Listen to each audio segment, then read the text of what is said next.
तो अभी नेक्स्ट जो हम लोग डिस्कस करने वाले हैं वो कौन सा है, हिजनबर्ग अनसर्टेनिटी प्रिंसिपल। बड़ा इंपॉर्टेंट है एग्जाम पॉइंट ऑफ व्यू से, बहुत बार देखा गया क्वेश्चन आता ही आता है नीट में एज वेल एज जेई में। ठीक है, तो अच्छे से पढ़ते हैं। क्या क्या लिखा हम लोगों ने, Heisenberg HEISEN, Heisenberg uncertainty principle, Heisenberg uncertainty principle. ठीक है, तो हिजनबर्ग ने क्या बोला कि it is impossible to measure the exact position and exact momentum of a microscopic particle simultaneously.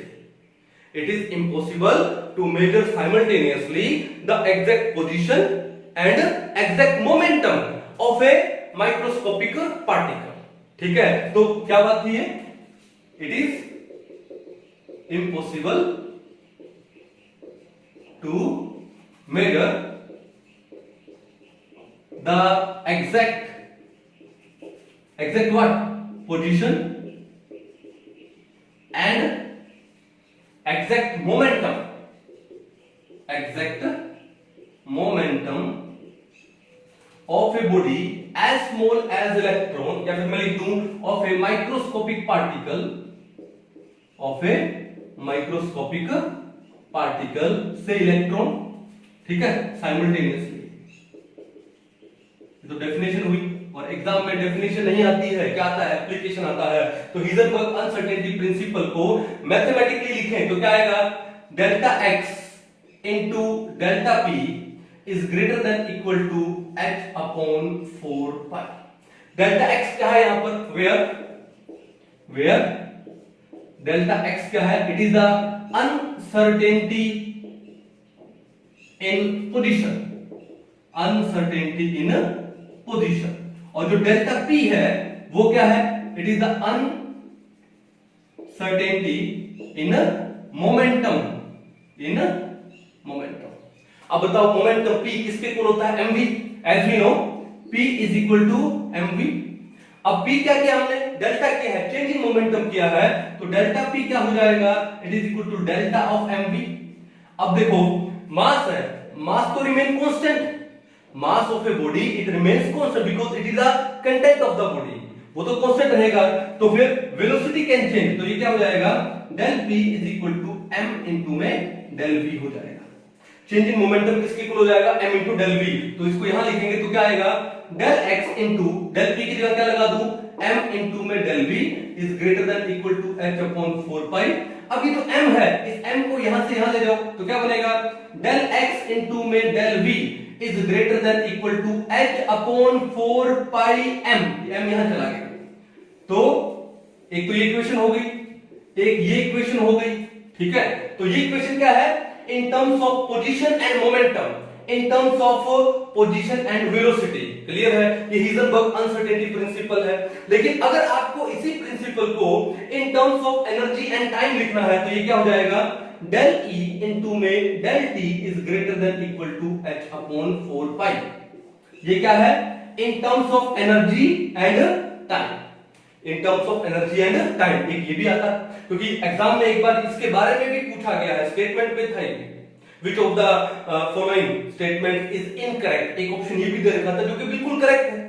उसके बाद अगर आपको in terms of angular motion लिखना है, ये हिजनबर्ग अनसर्टेनिटी प्रिंसिपल, तो वो क्या है, del थीटा इनटू में del phi is greater than equal to h upon 4 pi.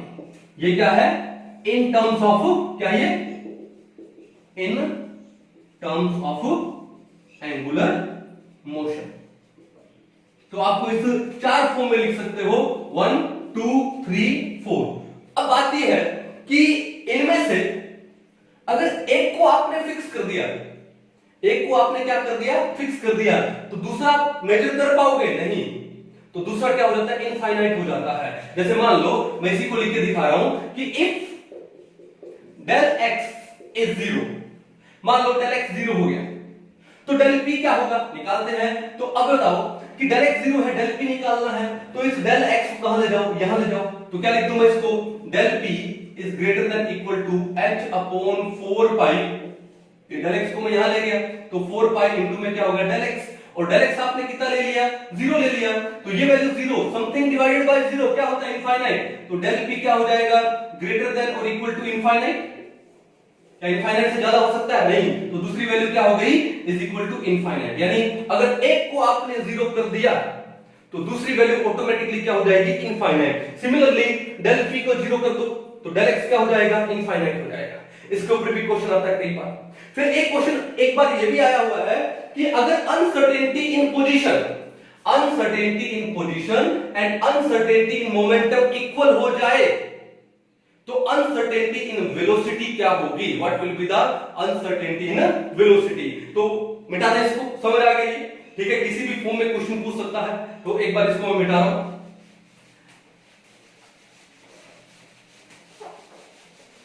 Question देखो, हाँ जी, क्वेश्चन देखो, AIPMT 2008 में एक क्वेश्चन आया हुआ है क्या, if uncertainty in position and momentum are equal then uncertainty in velocity is. ठीक है, तो हमको फॉर्मूला तो पता है, del x into del p is greater than h upon 4 pi. तो आपको गिवन क्या है इस क्वेश्चन में, गिवन क्या है, आपको दिया है del x is equal to del p, uncertainty in position is equal to uncertainty in momentum. तो आपको निकालना क्या है, अनसर्टेनिटी इन वेलोसिटी। अब वेलोसिटी यानी अनसर्टेनिटी यानी डेल वी। अब डेल वी बताओ इसमें आता है या इसमें आता है, डेल पी में आता है, तो जहां पर भी डेल एक्स है वहां पर हम लोग क्या लिख देंगे, डेल पी लिख देंगे। तो ये इक्वेशन है, तो क्या बन जाएगा, डेल एक्स की जगह में क्या लिख दूं, डेल एक्स की जगह लिख दूं डेल पी, इनटू में डेल पी की जगह डेल पी तो है is greater than equal to क्या है, h अपॉन 4 पाई है। अब डेल पी क्या होता है, m इनटू में डेल v, किया था अभी थोड़ी देर पहले में, तो ये हो गया आपका m इनटू डेल v और ये भी क्या हो गया आपका m इनटू डेल v। तो इसको अगर सोल्व करेंगे तो क्या आएगा, m square into del v square, तो ये आ गया आपका m स्क्वायर इनटू में डेल v स्क्वायर। क्लियर कहानी, m स्क्वायर इनटू में del v square greater than equal to क्या आएगा, h अपॉन 4 पाई।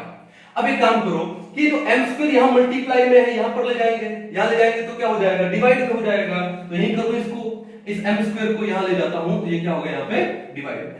अब ये स्क्वायर है, इस स्क्वायर को अगर मैं उस साइड ले जाऊं तो क्या हो जाएगा, स्क्वायर रूट हो जाएगा, तो आपके पास क्या बचेगा, del v is greater than equal to square root of h upon 4 pi m square. Clear है।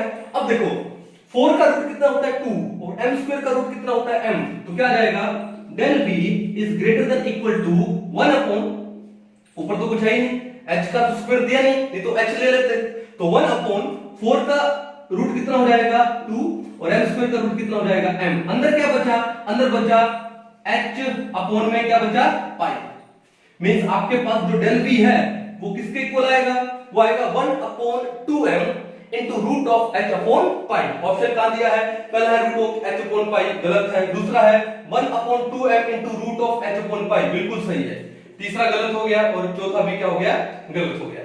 पता लगा कैसे क्वेश्चन आता है, AIPMT 2008 में था, सिंपल सा क्वेश्चन था। ठीक है, अब इस हिजनबर्ग अनसर्टेनिटी प्रिंसिपल के ऊपर और भी बहुत सारे क्वेश्चन आते हैं, हम 2-4 क्वेश्चन लिखते हैं जो प्रीवियस ईयर में आए हुए हैं और उन क्वेश्चन को सोल्व कैसे करना है वो फाइंड आउट करते हैं। ठीक है, उतारो। अब देखो यहां पर दो टाइप से आपसे क्वेश्चन पूछे जा सकते हैं। एक तो देखो यहां पर AIPMT 2008 में क्वेश्चन दिया है, बिल्कुल सिंपल सा क्वेश्चन दिया डायरेक्ट, और यहाँ पे AIEEE 2009 में क्वेश्चन आया है और उसमें थोड़ा सा चेंज है। तो मैं आपको दोनों टाइप बता देता हूं ताकि कैसा भी टाइप का क्वेश्चन आपके पास आ जाए आप उसको इजीली सॉल्व कर पाओ। तो देखो ध्यान से, 2008 में क्या था AIPMT में, the measurement of the electron position is associated with an uncertainty in momentum, बिल्कुल सही, which is equal to 1 × 10⁻18 gram centimetre per second. The uncertainty in electron velocity is, ठीक है, आपको निकालना क्या है, आपको डेल्टा v निकालना है और आपको दिया क्या है इन्होंने, the measurement of the electron position is associated with an uncertainty in momentum which is equal to, ये आपको क्या दिया है, अनसर्टेनिटी इन, किसमें दिया है, मोमेंटम दिया है, अनसर्टेनिटी इन मोमेंटम। क्यों, यूनिट देखो क्या दिया, ग्राम सेंटीमीटर पर सेकेंड, तो मेरे को पता momentum p is equal to क्या हो गया mv, मास मास दे दिया किसमें, ग्राम में, और वेलोसिटी दे दिया सेंटीमीटर पर सेकंड में। तो यूनिट से पता लग गया कि भैया ये क्या है, अनसर्टेनिटी इन मोमेंटम है। तो इसका मतलब गिवन क्या है, डेल्टा पी गिवन है, और उसकी वैल्यू कितना दिया इसको आपने, 1 × 10⁻18 ग्राम सेंटीमीटर पर सेकंड। और आपको निकालना क्या है, डेल पी निकालना है। निकाल लेंगे, क्या दिक्कत है। तो कौन सा फॉर्मूला लगाओगे, डेल पी और डेल वी। तो क्या लिखोगे, as we know del x into del p is greater than equal to h upon 4 pi, is greater than equal to h upon 4 pi. Clear था नहीं। अब उसके बाद आपको डेल पी की वैल्यू यहां पर दिया है, और आपको क्या निकालना है, डेल वी। आपको तो इस फॉर्मूला की भी जरूरत नहीं है भाई, आपको तो इस फॉर्मूला की भी जरूरत नहीं है, डायरेक्ट करो यहां पर क्या, as we know del p is equal to m into में डेल वी। पक्का, डेल पी दिया है, मास भी दिया है, आपको डेल वी निकालना है, इससे इजी क्वेश्चन हो ही नहीं सकता। तो आपको डेल वी कैसे निकालोगे, del v is equal to del p upon, ये मास यहां पे मल्टीप्लाई में यहां पे आके क्या हो जाएगा, डिवाइड में हो जाएगा। तो क्या करोगे, डेल पी कितना है, 1 × 10⁻18, यूनिट क्या है, ग्राम सेंटीमीटर पर सेकंड, अपॉन m, मास कितना है, मास लिया है कितना, 9 × 10⁻28 ग्राम। ये इलेक्ट्रॉन का मास लिया है ग्राम में, -31 होता तो किलोग्राम में होता। अब देखो ग्राम से ग्राम के, तो आपका आंसर किस में आएगा, सेंटीमीटर पर सेकंड में। आपको सेंटीमीटर पर सेकंड दिया हुआ है। फिर आपको सोल्व कैसे करना है कि ये 1 है और ये यहां पे कितना है, 9 है। एक काम करो कि यहां पर मैं एक 0 लगा देता हूं, मल्टीप्लाई में लगाया ना, तो ये -18 का कितना कर दूं, -19 कर दूं, कोई फर्क नहीं पड़ा। 1 × 10⁻18 को अगर मैं 10 × 10⁻19 लिखूं तो एक ही बात है, ठीक है। अब देखो 10/9 कितना आएगा, 1.1 समथिंग, क्या जाएगा, 1.1 इनटू, ओके। अब देखो ये -28 है 10 की पावर, और ऊपर 10 की पावर -19 है, तो ये 10 की पावर को ऊपर ले जाओ, -28 से क्या हो जाएगा, +28 एंड -19 कितना आएगा, +9। तो 1.1 × 10⁻⁻9 और यूनिट क्या जाएंगे, सेंटीमीटर पर सेकंड। यूनिट क्या जाएंगे, सेंटीमीटर पर सेकंड। क्या आ गया आपका, डेल्टा बी आ गया। उन्होंने क्या बोला है कि कितना होगा ये, अब आंसर देखो, पहला क्या दिया है, 1 × 10⁻11 सेंटीमीटर पर सेकंड, गलत हो गया, हमको चाहिए 10 की पावर 9। दूसरा क्या है, 1 × 10⁻9 सेंटीमीटर पर सेकंड, सही है। 10⁻6 गलत है, 10⁻5 गलत है। तो ये तो बेहद ही सिंपल क्वेश्चन था ये, ठीक है। अब थोड़ा चलते हैं किसके अंदर, जेई में चलते हैं, ठीक है।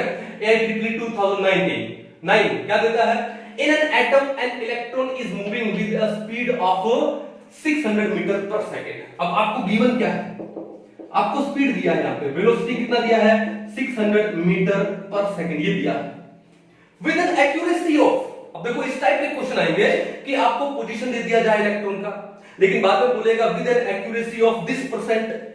तो ऐसे क्वेश्चन अगर आते हैं तो आपको क्या करना है कि जो भी वैल्यू दे, जैसे आपने वेलोसिटी दिया 600 मीटर पर सेकंड और एक्यूरेसी कितना बोला है, 0.005%, तो आप पहले, ये एक्यूरेट नहीं है, आपको इसका क्या निकालना है, एक्यूरेसी निकालना है। क्या निकालना है, एक्यूरेसी। तो एक्यूरेसी कितना आ जाएगा, एक्यूरेसी इन वेलोसिटी, तो क्या लिखूंगा इसको, डेल वी लिख दूं, इज इक्वल टू 600 इनटू भैया इतना %, यानी 0.005% का मतलब क्या होता है, अपॉन 100%, यानी पर, यानी डिवाइड, सेंट यानी 100, ठीक है। अब इसको सोल्व करते हैं, 2 0 से 2 0 है, तो क्या बचा, 6 5 जा कितना हो गया, 30, तो आया आपके पास 30, ठीक है। अब पॉइंट कितने डिजिट के बाद है, 1 2 3, यहां से लोगे 1 2, एक 0 लगा दोगे, ये हो गया 3। अब 0.030 बोलो या 0.03 बोलो, बात तो एक ही है, और इसके यूनिट क्या है, मीटर पर सेकंड। तो आपको यहां पे जो डेल वी है वो कितना दिया है, 0.03 मीटर पर सेकंड दिया है, एक्यूरेसी देगा और आपको ये निकालना पड़ेगा, पता लग गया। उसके बाद क्या बोलता है, certainty with which the position of electron can be located is, यानी आपको क्या निकालना है, डेल्टा एक्स निकालना है। आपको h का वैल्यू दे दिया, मास ऑफ इलेक्ट्रॉन दे दिया, तो फिर फॉर्मूला कौन सा लगाओगे, del x into del p is greater than equal to h upon 4 pi. अब डेल p की जगह क्या कर दोगे, m डेल v, m को नीचे ले जाओगे, तो फॉर्मूला क्या हो गया, डेल x इनटू में del v is greater than equal to h upon 4 pi m। h upon 4 pi m। आपको क्या चाहिए, डेल x चाहिए, तो डेल x को यहां छोड़ दो, डेल v को वहां ले जाओ, तो क्या आएगा, del x is greater than और equal to h upon 4 pi m into में डेल v। बस इसको सोल्व कर लेना है। सोल्व करते हैं, देखो ये h अपॉन 4 पाई m। अब देखो h की वैल्यू कितनी है, मैं यहां से इसी चीज को सोल्व कर लेता हूं। h की वैल्यू कितना दिया इन्होंने दिया क्या, 6.6 into 10 to raise minus 34। आगे यूनिट का देता है किलोग्राम मीटर स्क्वायर पर सेकंड अपॉन 4 पाई कितना है 3.142, m मास कितना दिया है 9.1 into 10 to raise minus 31 kilogram, और डेल्टा v कितना दिया है, डेल्टा v कितना है 0.03 मीटर पर सेकंड। अब 0.03 को मैं 3 into 10 to raise minus 2 लिख दूं, बिल्कुल लिख दूं, तो इनटू क्या हो जाएगा 3 into 10 to raise minus 2 क्या, मीटर पर सेकंड। अब देखो ये पर सेकंड कैंसिल हो गया, ये 1 मीटर से 1 मीटर कैंसिल हो गया, किलोग्राम से किलोग्राम कैंसिल हो गया, यूनिट क्या बचा, मीटर बचा, तो del x uncertainty in position किसमें आ गई, मीटर में आ गई। सोल्व करते हैं और आपको देखो आंसर भी किसमें दिया है, मीटर में। यूनिट का ध्यान रखना बहुत जरूरी है, यहां पर बस वहीं पे ट्विस्ट करते हैं थोड़े से, ठीक है। अब इसको सोल्व करते हैं, और सोल्व करने के लिए आपको एग्जैक्ट वैल्यू लाने की जरूरत नहीं है, नियर अबाउट वैल्यू लेके आइए और 4 ऑप्शन में से देखिए कौन सा है। तो देखो ध्यान से, अब ये 6.6 है और ये है 3.142, 3 1 जा, और इसको मैं एक बार 3 2 जा मान लूं, फिर ये क्या हो गया 2 1 जा एंड 2 2 जा 4, ऊपर क्या बचा, कुछ नहीं, नीचे क्या बचा, देखो आपके पास ये वैल्यू बची कितनी, ग्रेटर देन इक्वल टू, ऊपर बचा 1, नीचे क्या है, नीचे है 2 into 3 6, 6 into 9 कितना हो गया 54, 6 into 9 54। अब देखो 54 है, इस 54 को मैं एक बार 50 मान लेता हूं, ज्यादा था मैंने कम मान लिया, तो वैल्यू क्या आएगी, ज्यादा आएगी। अब जो वैल्यू ज्यादा आई उसे हल्का सा कम कर देना, बस ये काम करना है, ठीक है। इनटू में अब 10 की पावर देखो, ऊपर 10 की पावर कितना है -34, और नीचे कितना है, ये है 10 की पावर -31 और ये है 10 की पावर -2। -31 और -2 कितना हुआ -33, -33 ऊपर जाके क्या हो जाएगा +33, ऊपर ऑलरेडी क्या है -34, तो -34 प्लस 33 कितना बचा -1, तो इनटू बचा 10 की पावर -1, किसमें, मीटर में, पक्का। अब 1/50 तो कैसे करोगे, तो एक काम करो, मैंने 2 जीरो ले लिए और 2 जीरो लिए हैं, तो 10 की पावर में भी 2 माइनस में ऐड कर दूंगा, तो -3 कर दो, -1 से -3 की बात है। 100/50 कितना होता है 2 into 10 to raise -3 कितना आया 2 into 10 to raise -3 मीटर, ये वैल्यू आई। मैंने क्या बोला, नीचे 54 था, अब 54 को हमने कम किया, डिनोमिनेटर को हमने ज्यादा से कम किया, तो वैल्यू क्या आने वाली ज्यादा, तो उसको करने एक्यूरेट करने के लिए जो भी वैल्यू आई उससे थोड़ा सा कम कर दो। अब 2 into 10 to raise -3 मीटर से वैल्यू कम आएगी। अब देखो ये कितना है 1.92 into 10 to raise -3 मीटर, बिल्कुल 2 से देखो 10 to raise -3 तो है ही, लेकिन 1.92 है वो 2 से कम है, तो पहला ऑप्शन करेक्ट हो सकता है। दूसरा ऑप्शन में 10 to raise -3 मीटर है, सही है, लेकिन 3.84 ये तो 2 से भी लगभग डबल की हो गई, तो ये गलत हो गया। -3 लेकिन ये 5 हो गया, गलत हो गया। ये -4 है, ये तो वैसे ही गलत हो गया। हाँ वैल्यू 2 से कम है, लेकिन 10 की पावर तो -4 हो गई ना, तो ये क्या है, ये भी गलत हो गया। आंसर क्या आ गया, ऑप्शन नंबर 1। आपको पता लगा कि कैसे टाइप के, सिंपल टाइप का भी पूछ सकता है और इस टाइप का जो एक्यूरेसी टाइप का भी पूछ सकता है, ठीक है। तो आई होप कि जो हिजनबर्ग अनसर्टेनिटी प्रिंसिपल से आपके एग्जाम में कोई भी क्वेश्चन आएगा आप बिल्कुल अच्छे से कर पाओगे, क्लियर है। तो आप बहुत सारे क्वेश्चन आपके जो प्रीवियस ईयर में है, आपके पास बुक होगी, असाइनमेंट होगा, करके देखिए, और जो क्वेश्चन नहीं होता है डाउट पूछिए, भेजिए मेरे को, ठीक है ना, और हम लोग क्वेश्चन सोल्व करते हैं, ठीक है। उतार दो इसको, चलिए क्लियर है, बढ़े आगे। चलो मैं इसको मिटा देता हूं। तो मैं आपको एक बात बता दूं, हम वही टॉपिक कर रहे हैं जिसके अंदर से क्वेश्चंस के आने की प्रोबेबिलिटी ज्यादा होगी, ठीक है। जैसे हिजनबर्ग से क्वेश्चन के आने के चांसेस बहुत ज्यादा है। अब इसके बाद जो नेक्स्ट टॉपिक है वो हम लोग कौन सा ले लें, डी ब्रॉय कॉन्सेप्ट ले लें, डी ब्रॉय वेव इक्वेशन। अब वहां से भी देखा है प्रीवियस ईयर में बहुत बार क्वेश्चन आते हैं, ठीक है। तो पहले उसको अच्छे से पढ़ लेते हैं और उसके बाद कुछ एक क्वेश्चन करके देखेंगे, ठीक है। क्या था ये, डी ब्रॉय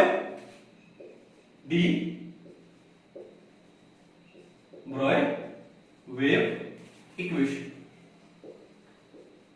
अब आपको कई बच्चों को लग रहा होगा सर ये तो डी ब्रोगली है, एक्चुअली लिखने में ब्रोगली है लेकिन प्रोनाउंस जब करते हैं हम लोग तो it's D ब्रोय।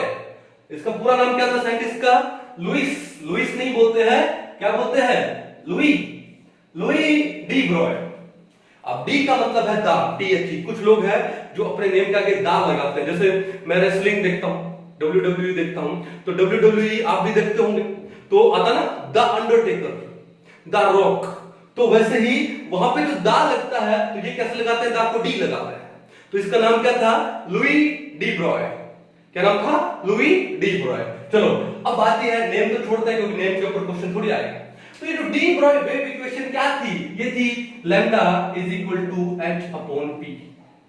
Lambda is equal to h upon p।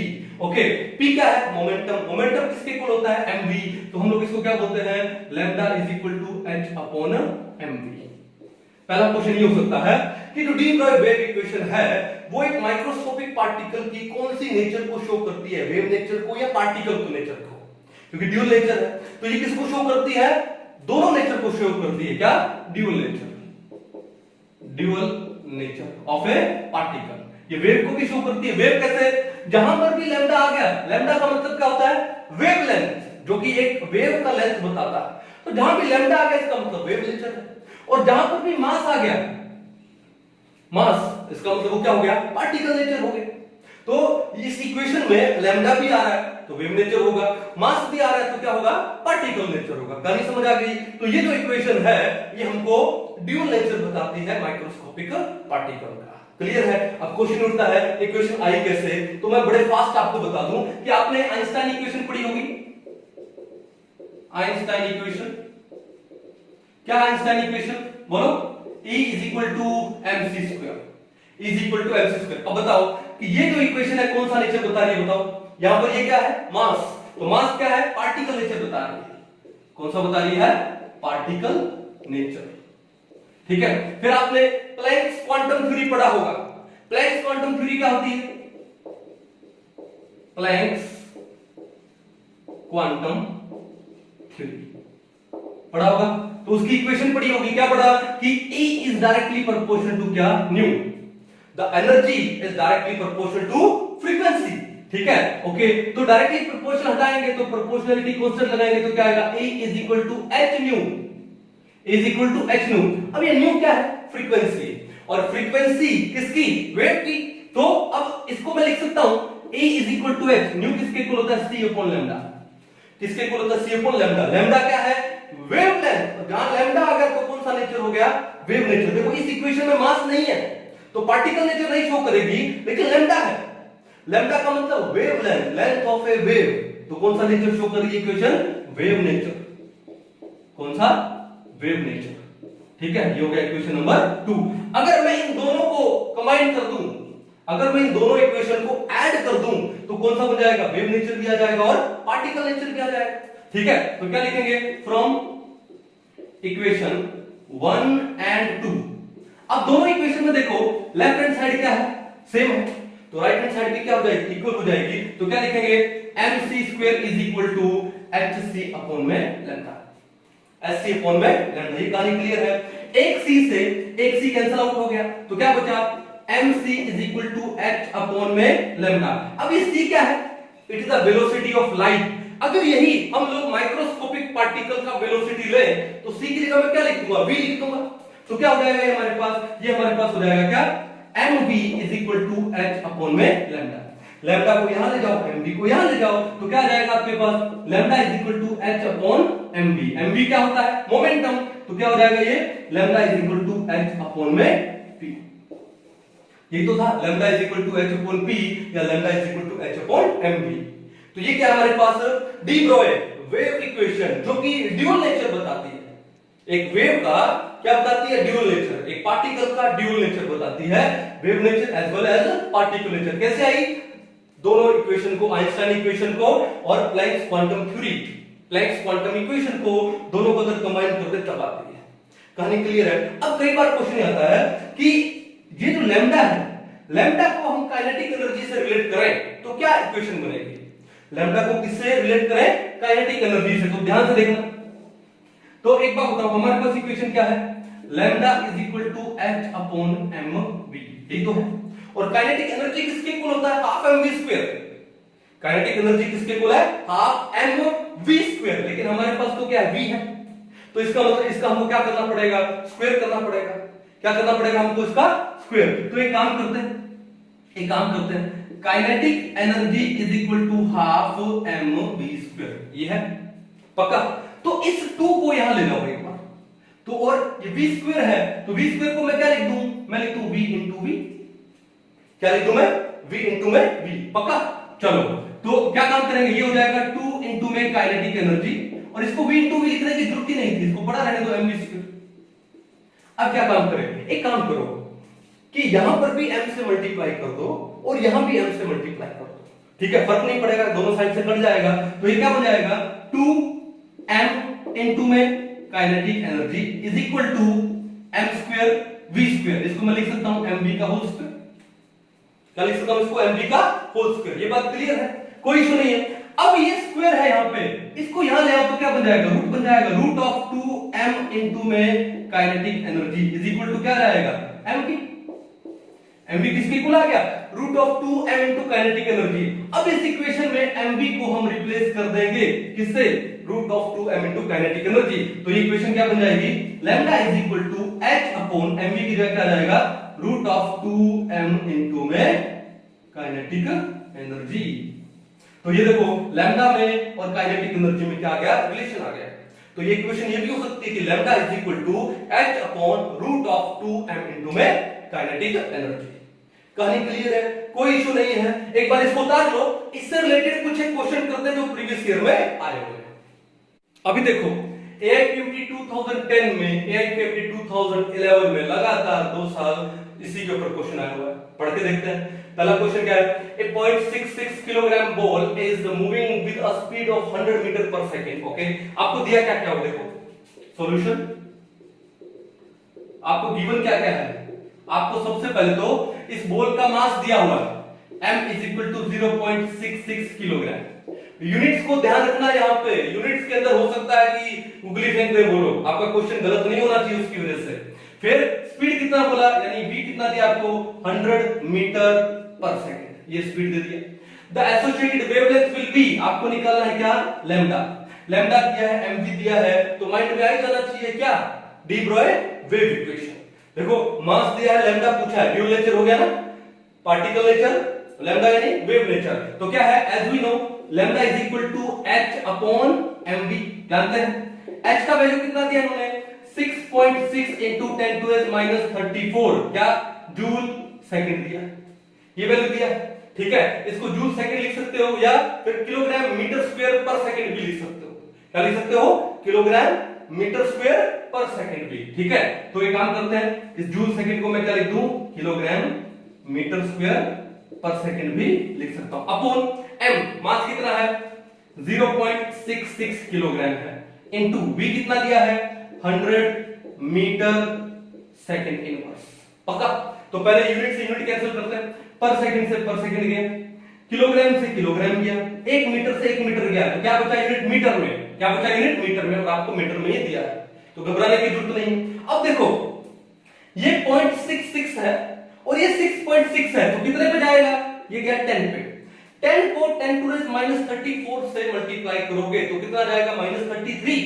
कितना जाएगा? -33। और यहां पर आपका पास 100 भी है, एक चीज ध्यान रखो, तो एक हम एक जीरो से पहले एक जीरो को कैंसिल आउट करो। अब ये नीचे 10 बचा, ये 10 ऊपर जाके क्या होगा? 10 to the -1, 10 to the -1 and 10 to the -34 कितना होने वाला है? ये होने वाला है 10 टू द -35 मीटर। तो आपका जो आंसर है लैम्डा कितना आ गया? 1 into 10 to the -35 मीटर। कहां पर ऑप्शन है? पहला गलत है, दूसरा है 1 into 10 to the -35 मीटर सही है, -32 गलत है, -32 गलत है। बड़ा सिंपल सा न्यूमेरिकल था, क्लियर है? अब देखो AIPMT 2012 में the energies E1 and E2 of two radiations are 25 electron volt and 50 electron volt respectively. Okay, the relation between their wavelengths, that is lambda 1 equal to lambda 2, that is lambda 1 and lambda 2, इनके अंदर relation देखना है क्या होगा। तो भैया एक बात बताओ कि यहां पर आपको एक तो एनर्जी दिया है और एक लैम्डा दिया है, तो कौन सा थ्योरी लगेगा? Planck's quantum theory. तो प्लैंक क्वांटम थ्योरी क्या बोलता है? E इज इक्वल टू क्या है? h न्यू, और न्यू किसके इक्वल होता है? c अपॉन में लैम्डा। क्लियर है? तो मैं लिख दूं E1 is equal to h constant है, c भी कांस्टेंट है, वेलोसिटी ऑफ लाइट, क्या लिख दूं? लैम्डा 1। ओके, नंबर 1 ये हो गया। फिर E2 किसके इक्वल हो गया? h into c अपॉन में लैम्डा 2, ये हो गया नंबर 2। क्लियर है? अब देखो आपको E1 इतना दिया है 25 और E2 कितना दिया है 50। आपको क्या दिया है? E1 is equal to 25 और E2 कितना दिया है? 50 इलेक्ट्रॉन वोल्ट। क्या मैं इस 50 को लिख दूं 2 into 25 इलेक्ट्रॉन वोल्ट लिख दूं, और इस 25 इलेक्ट्रॉन वोल्ट की जगह मैं क्या लगा दूं? E1, तो क्या हो जाएगा? E2 is equal to 2 into में E1। E2 क्या हो गया? 2 into में E1 हो गया। ये बात क्लियर है, कोई इशू नहीं है। तो फिर एक काम करो, इस E1 को यहां से यहां पर ले आओ। E1 को यहां से यहां लाएंगे तो क्या बनेगा? ये बन जाएगा E2 upon E1 is equal to क्या बचा? 2।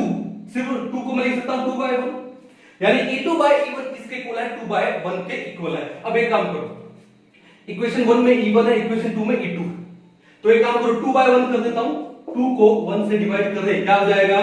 E2 by में E1 is equal to this one. अब देखो यार, इसको इससे डिवाइड करोगे, SC से SC तो कट जाएगा, तो यहां पर क्या बचेगा? 1 अपॉन में लैम्डा 2, और यहां क्या बचेगा? 1 अपॉन में लैम्डा 1।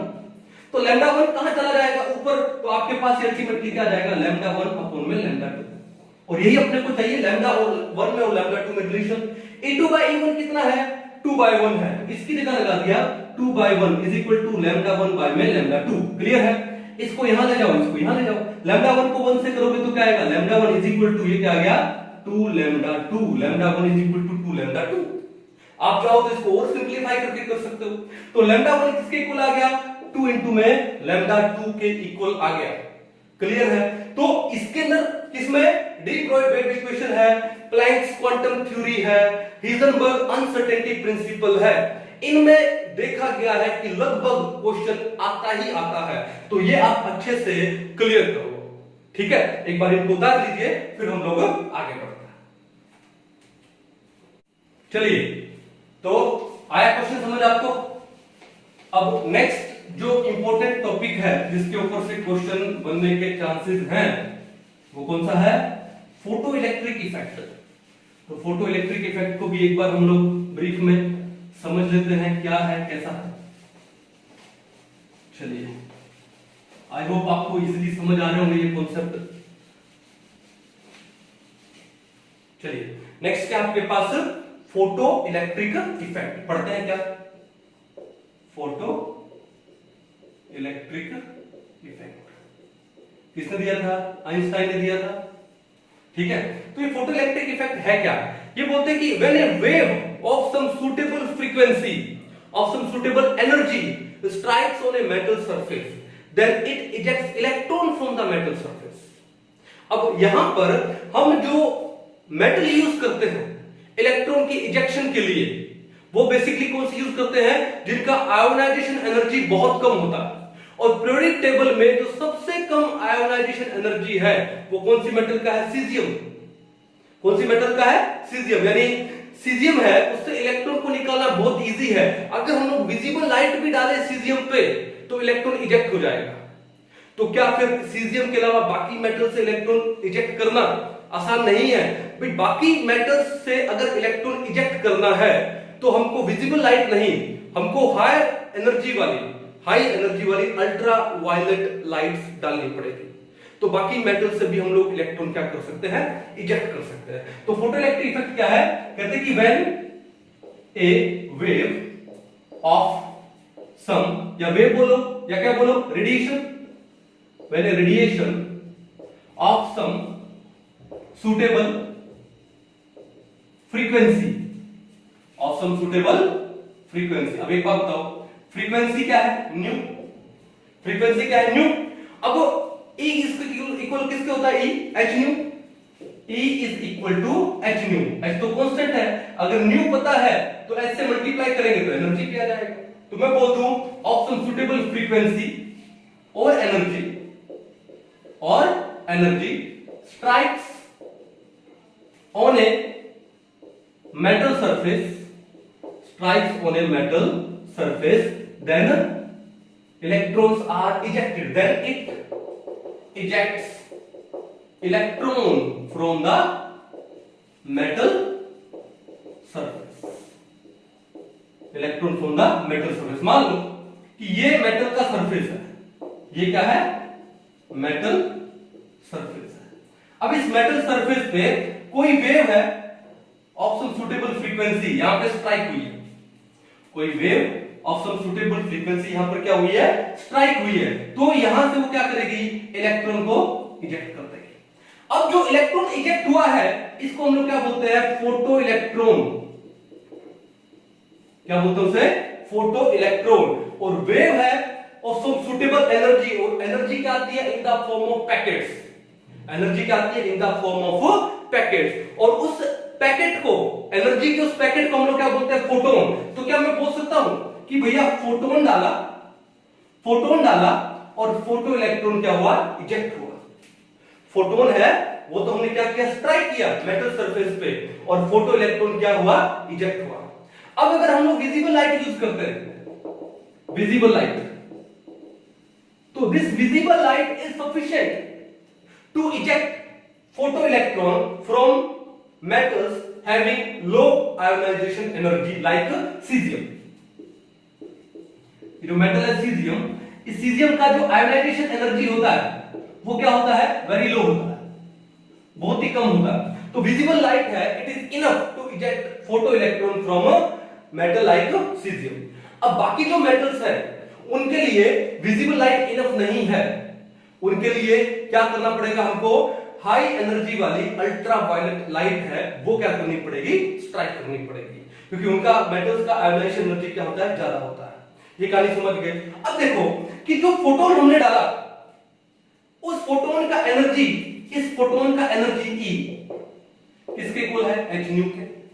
अब बात यह है कि जो हमने एनर्जी का फोटोन डाला तो क्या पूरा का पूरा एनर्जी लग जाएगा? कोई जरूरी नहीं कि मान लो इस इलेक्ट्रॉन को निकालने के लिए एक मिनिमम एनर्जी रिक्वायर्ड है, और इस मिनिमम एनर्जी को क्या बोलते हैं? E naught. तो what is E naught? E naught is the threshold energy. E naught is the threshold energy. What is threshold energy? It is the minimum energy which is required to eject an electron from the metal surface. क्या बोलते हैं उसको? Threshold energy बोलते हैं। क्या बोलते हैं? Threshold energy. या फिर हम इसको क्या बोलते हैं? वर्क फंक्शन भी बोलते हैं। क्या बोलते हैं? Work function. इसको हम लोग ओमेगा नोट से भी लिख देते हैं। क्या लिखते हैं? वर्क फंक्शन या फिर ओमेगा नोट। और अब देखो ई नोट किसके इक्वल होगा? E naught is equal to H nu naught. अब न्यू नोट क्या आपका? Threshold frequency. तो न्यू नोट क्या हो गया यहां पे? Threshold frequency. फ्रीक्वेंसी कहानी समझ आ गई? अब ये जो E है, ये क्या है? It is the energy of this photon. ठीक है? अब क्या पूरा का पूरा एनर्जी लग जाएगा? नहीं। मान लो कि ये एनर्जी है, मान लो ये एनर्जी है x, और इलेक्ट्रॉन को इजेक्ट करने के लिए जो एनर्जी लगा वो लगा x/2। तो पीछे कितना बचा? x/2। वो x/2 कहां जाएगा? वो इस फोटो इलेक्ट्रॉन की काइनेटिक एनर्जी में कन्वर्ट हो जाएगा। किसमें कन्वर्ट हो जाएगा? काइनेटिक एनर्जी में। Means E is equal to E naught plus में काइनेटिक एनर्जी। सिंपल सी बात। E is equal to E naught plus में काइनेटिक एनर्जी। अब देखो E को क्या लिख दूं? h nu is equal to E naught क्या हो गया? h न्यू नॉट प्लस में क्या हो गया? Kinetic energy. ये भी लिख सकते हैं। अब इस h न्यू नॉट को हम लोग क्या लिखते हैं? Omega naught, work function. क्या है? Work function. तो h न्यू क्या हो जाएगा? Omega is equal to h nu naught क्या हो जाएगा? ओमेगा नॉट प्लस में काइनेटिक एनर्जी। ये भी लिख सकते हैं। या फिर मैं बोल दूं कि ये क्या है? E नॉट क्या है? It is the minimum energy. Threshold energy बोलते हैं। Minimum energy which is required to remove electron. तो क्या इस E नॉट को मैं बोलता हूं आयोनाइजेशन एनर्जी? आयोनाइजेशन एनर्जी क्या होती है? The energy required to remove an electron. तो भैया इसको मैं ये भी लिख सकता हूं क्या कि जो E है is equal to IE ionization energy plus में KE काइनेटिक एनर्जी। खाली समझ आ गई? अब इससे रिलेटेड कुछ क्वेश्चन आते हैं। ठीक है? क्वेश्चन को हम लोग सोल्व करते हैं, देखते हैं कैसे क्वेश्चन आए हुए हैं। बता दो तब तक इसको। चलिए, एम्स 2012 में एक क्वेश्चन आया हुआ है। क्या क्वेश्चन है? Threshold frequency of a metal is this one, upon which this one frequency light is focused, then maximum kinetic energy of emitted electron यानी फोटो इलेक्ट्रॉन इज। सिंपल सा क्वेश्चन था। तो जो जो गिवन है वो लिख लेते हैं। क्या क्या दिया है? सॉल्यूशन क्या है? आपको क्या क्या दिया है? यहां पर आपको दिया है थ्रेशोल्ड फ्रीक्वेंसी, क्या होती है? New not. न्यू नॉट कितना दिया आपको? वो दिया 5 into 10 to raise 13 second inverse. Okay, upon which this one frequency light is focused, यानी आपको न्यू दिया है। कितना दिया है? 1 into 10 to raise 14 second inverse. तो न्यू तो ऑब्वियसली न्यू नॉट से ज्यादा ही होगी, या तो इक्वल हो सकती है, ज्यादा हो सकती है। अब एक काम करो, दोनों की जो पावर को इक्वल कर दो। तो इस 10 to raise 14 को क्या मैं 10 to raise 13 में लिख दूं तो कितना हो जाएगा? 10 into 10 to raise 13 second inverse हो जाएगा। आपको निकालना है क्या है? Maximum kinetic energy. तो आप क्या जानते हो? हमको पता है E is equal to E naught plus में काइनेटिक एनर्जी, और यही काइनेटिक एनर्जी क्या है? Max kinetic energy. E किसके इक्वल है? h new is equal to E naught क्या है? h न्यू नॉट प्लस में काइनेटिक एनर्जी, कौन सा? मैक्सिमम। इस h न्यू नॉट को यहां ले आओ तो क्या बन जाएगा? h न्यू माइनस में h nu naught is equal to क्या? Kinetic energy. h कॉमन ले लो, अंदर क्या बचेगा? न्यू माइनस में nu naught is equal to kinetic energy. तरीका पता लग गया। अब वैल्यू पुट कर दो, आपका आंसर आ जाएगा। तो वैल्यू पुट करते हैं। देखो, तो काइनेटिक एनर्जी किसके इक्वल हुआ? h का वैल्यू कितना है? 6.6 into 10 to raise minus 34। अब आंसर किस में दिया है? इन्होंने पूछा है तो पर सेकंड दिया। तो मैं एक काम करता हूं, इसको मैं ले लेता हूं क्या? जूल सेकंड में। ठीक है, h का वैल्यू क्या है? 6.6 into 10 to raise minus 34 joule second. Into में क्या है? New minus new not. New कितना है भैया? 10 into 10 to raise minus 10 to raise 13, 10 into 10 to raise 13 minus क्या करूं? न्यू नॉट कितना है? 5 into 10 to raise 13। ठीक है, यही काम करना है बस। अब बताओ, ये माइनस करना है तो दोनों में से कॉमन क्या ले सकता हूं? 10 की पावर 13 कॉमन ले लूं। अंदर क्या बचेगा? 10 minus 5, और 10 minus 5 कितना होता है? 5। तो क्या आ जाएगा आपके पास? आपके पास आएगा kinetic energy is equal to 6.6 into 10 to raise minus 34 joule second into ये कितना आ गया आपके पास? 5 into 10 to raise 13, और ये फ्रीक्वेंसी था ना? पर सेकंड। अब सेकंड से पर सेकंड गया तो आपके पास आंसर किस में आएगा? जूल में। काइनेटिक एनर्जी, एनर्जी की यूनिट क्या हो गई? जूल हो गई। क्लियर है? अब इसको सोल्व करना है, कुछ नहीं करना। 6.6 को 5 से मल्टीप्लाई करोगे तो कितना आएगा? 33 इनटू 10 to raise minus 13 है, 34 है, और 10 to raise प्लस का 13 है, तो माइनस 34 प्लस 13 कितना हुआ? Minus 21। 10 to raise minus 21 joule. ठीक है, अब देखो इन्होंने 33 ने दिया, 3.3 दिया है, तो एक पॉइंट को यहां लाएंगे तो वैल्यू क्या हो जाएगी? 3.3, और 10 की पावर एक ऐड हो जाएगी। अब माइनस 21 प्लस 1 कितना हो गया? 10 to raise minus 20 joule. Answer क्या आ गया आपके पास? 3.3 into 10 to raise minus 20। Option number 2 is correct. बड़ा ही बेसिक सा सिंपल सा क्वेश्चन था। अब आगे देखो, एक क्वेश्चन और करते हैं। क्या है क्वेश्चन? आपको दिया है ए फोटो इलेक्ट्रॉन ऑफ वेवलेंथ। चलो जो जो गिवन है लिख लेते हैं। फोटो इलेक्ट्रॉन का वेवलेंथ लैम्डा कितना दिया आपको? 300 एंगस्ट्रॉम दिया है। क्या दिया? एक काम करो, मीटर बना लो। एक एंगस्ट्रॉम में कितने मीटर होते हैं? 10 to raise minus 10 मीटर। अब 3000 है, 3000 है, यानी 3 into 10 to raise 3। ये क्या हो गया आपका? 3 into 10 to raise 3 into angstrom में कितना होता है? 10 to raise minus 10 metre. 10 to raise minus 10 and 10 to raise 3 minus 10 plus 3 कितना हुआ? minus 7। तो आपके पास जो लैम्डा है वो कितना आ गया? 3 into 10 to raise minus 7 metre. ये इन्होंने दिया हुआ है। फिर it strikes a metal surface, the work function of the metal, आपको मेटल का work function omega naught, omega naught कितना दिया है? 2.20 इलेक्ट्रॉन वोल्ट दिया है। एंड कैलकुलेट, क्या करना था? एनर्जी ऑफ फोटोन, फोटोन का एनर्जी। ठीक है, तो करेंगे। तो पहला क्या है? Energy of photon. तो मेरे को बताओ एनर्जी कैसे निकालते हैं? E is equal to h nu, E is equal to h nu, और न्यू क्या होता है? c upon lambda. तो लिख दूं h into c upon lambda. h का वैल्यू कितना है? h का वैल्यू ले लो, कितना लोगे? 6.6 into 10 to raise minus 34। अब बात है कि मैं यूनिट क्या लूं।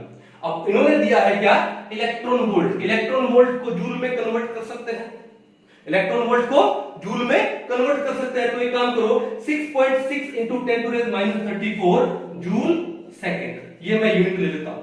इनटू में सी क्या है, ये है वेलोसिटी ऑफ दिस किसका, इलेक्ट्रॉन।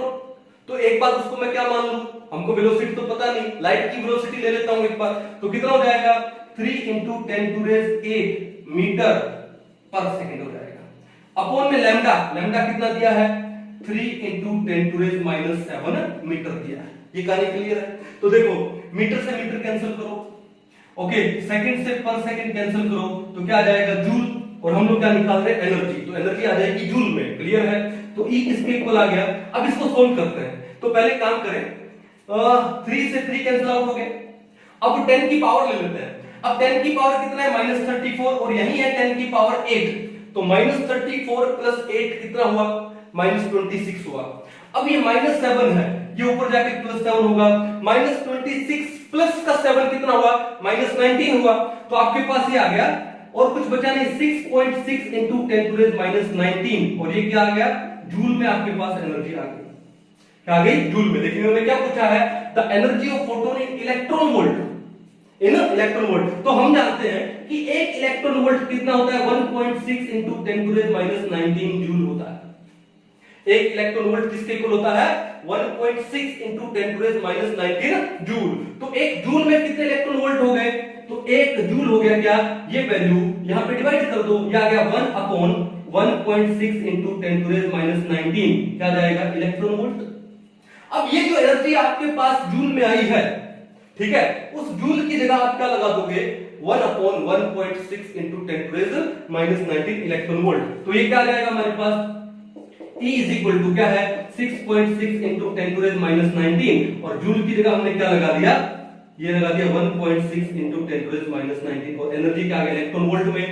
-19 से 10 to the minus 19 cancel out हुआ, 1.6, ये 6.6 अपॉन 1.6 वैल्यू निकालोगे, ठीक है, कितना आएगा, लगभग 4 पॉइंट समथिंग आएगा।